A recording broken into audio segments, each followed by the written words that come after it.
Alright, tips for our friend here. For someone just starting on a lose weight, diet, and build muscle journey. That's a lot to unpack there. Losing weight and building muscle. If you're wanting to build muscle, which I think everybody should build muscle, I think muscle is the most amazing thing you can do for yourself and for your body. That being the case, throw away the scale.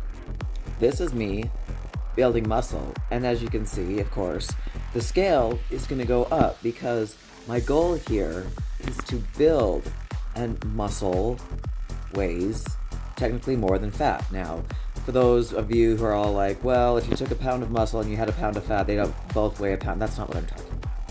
And this is me now sitting at about 160 pounds, so I pat myself on the back for the weight gain. But do you see what I'm saying? So do not get lost in the numbers on the scale, because that usually frustrates a lot of people, and you don't need that frustration when you're on your journey. So the most common way to lose weight, the way that is just, calories in, calories out, which includes counting macros. And I have never been a fan of counting macros, even though it's how you would do it, because I've just kind of gotten used to myself. I'll count amount of protein I'm getting in a day, and when I'm building muscle, I'm kind of giving a general idea of how many carbohydrates I'm ingesting in a day.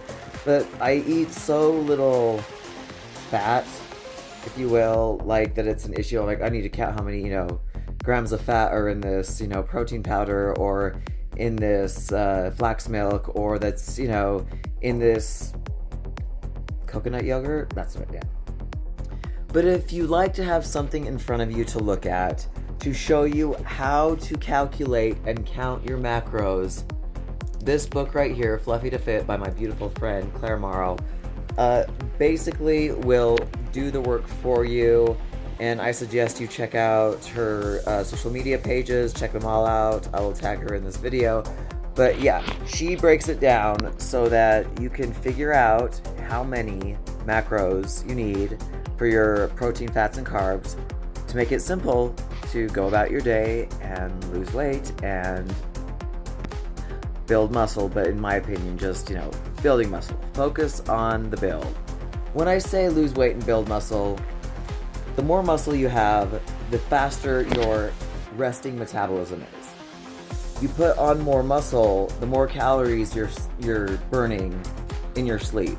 The more muscle you have, the more calories you're burning just by sitting around and doing nothing. The higher your metabolism is, the more you have muscle. But how do you build muscle without ingesting food? Which is, again, where that book comes in so handy, because Claire's going to break it down for you. Me, again, I've been doing this, I've been using myself as my own guinea pig for over 20 years in my journey of building muscle, that I kind of get a general idea. Now, I'll hit some walls. I'll have to go back and reevaluate my eating, my way of life to, but for me, protein and carbs go hand in hand. I don't eat carbohydrates without protein. I don't have oatmeal or steel cut oats without having protein with it, so that my insulin doesn't spike. And there's so much stuff to learn. There's so much, everyone's going to say something different.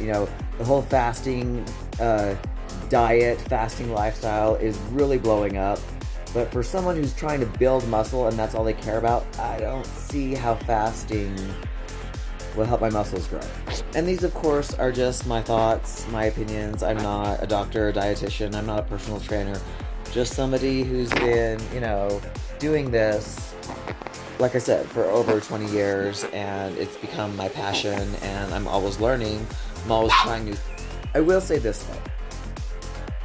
For me, I learned that the idea of keeping the metabolism going, and again, this is just through a lot of research and reading, was that if you feed it every few hours, you're constantly in the metabolism gets stoked up to metabolize the food you eat.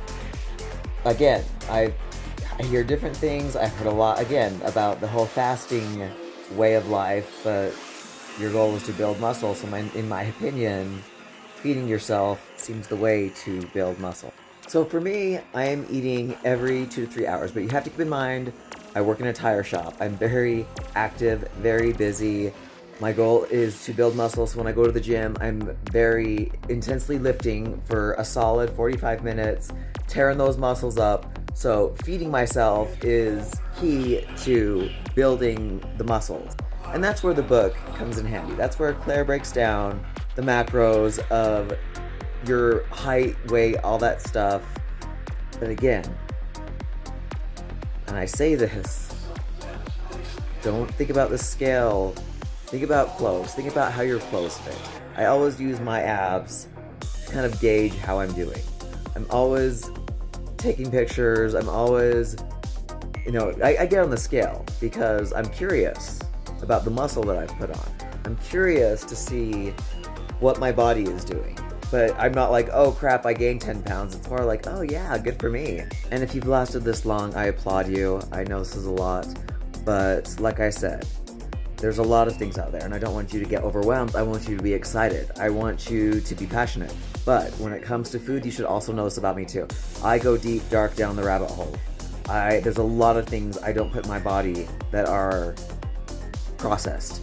I stay away from things that have certain food dyes in them, even certain types of pickles. Like, I go deep and dark, and I don't expect people to do that too, but the stuff that they're putting on our vegetables, the pesticides, the stuff they're putting in your cereal, I don't touch any of that, and I'm starting to change things, I'm starting to rework things. I don't even know if I'm going to start buying as many vegetables because of all the crap that they're putting in the soil, and this is whole another deep dark rabbit hole. But let's just focus on baby steps and check out the book, check out Claire, and you got this.